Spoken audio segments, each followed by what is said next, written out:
right, welcome back everybody to today's episode of Clicks and Breaks. Sorry we've had some technical difficulty as we're getting started today. Today is September 15th. I hope everybody's having a great week. It's Happy Wednesday.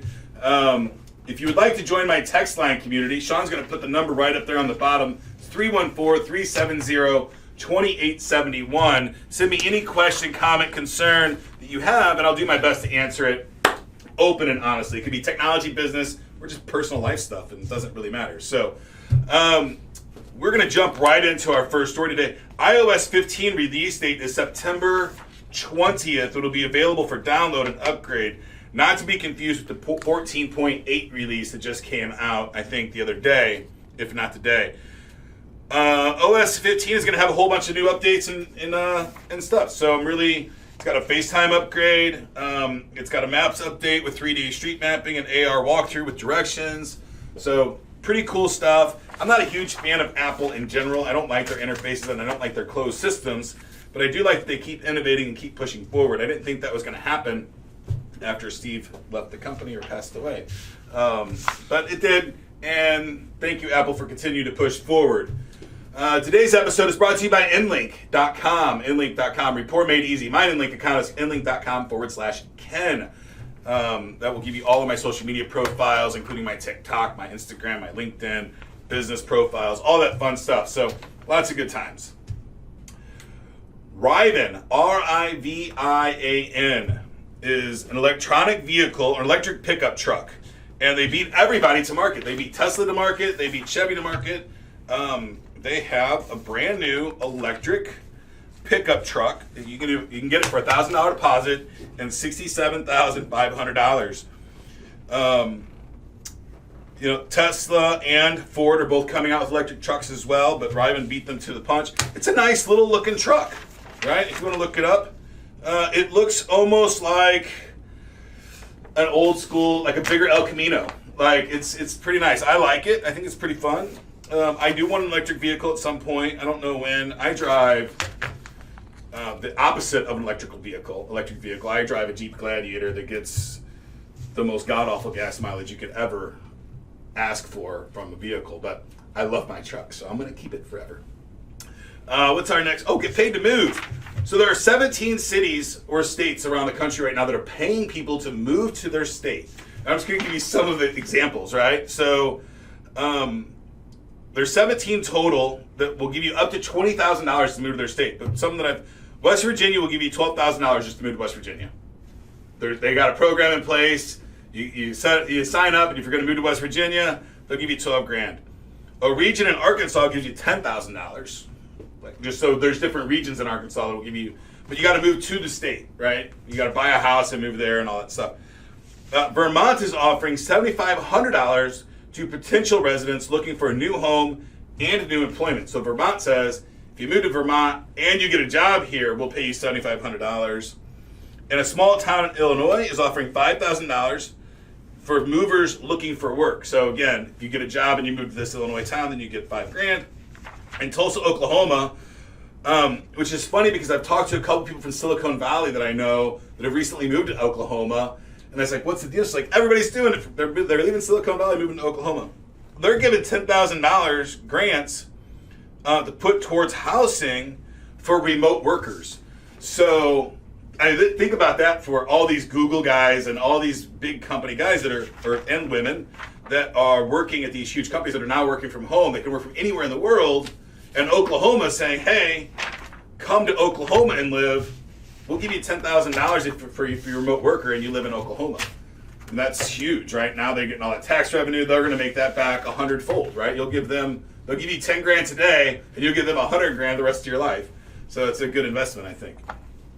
Let's see here. Giant magnets. This is some pretty cool stuff. This new magnet is powerful enough to supposedly lift an aircraft carrier, right? But that's not what it's for, because then you would need a giant crane and all kinds of other stuff to do that for. The theory behind this giant magnet is for, and I don't want to screw these words up, because I could screw it up pretty bad and say the wrong thing totally. It's for nuclear fusion, right? So what nuclear fusion is, you smack two atoms together and they create a whole bunch of energy in an explosion. Right now, it costs a lot more money to contain that explosion than the power that it produces. So theoretically, this magnet will hold the. Are explosions magnetic?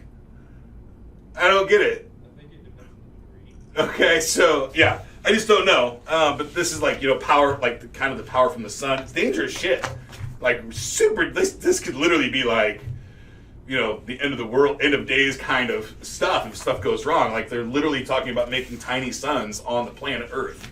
And if the sun was on the planet Earth, we would all not exist. So fun stuff. I wish I knew more about nuclear fusion, but these giant magnets hopefully will help us get to where we can have clean, sustainable power. The goal is to get 3 times more power than the cost of containing this explosion. So, which would be good. If we can get that out of it, then you'll get, that's a good growth, right? 3 times more than you put in. I'll take that return on almost anything as long as it's safe. But man, it just seems a little risky to make tiny suns. Just don't know how big they're going to get. But these people know math, right? I mean, this is big math. I think way bigger than the math that I could ever think about doing. I can think about the math that they're doing, but I don't know how to do it. A third of our sharks and stingrays are going to be extinct here soon, or they're in danger of being extinct. A third of sharks and stingrays, which is super sad, right?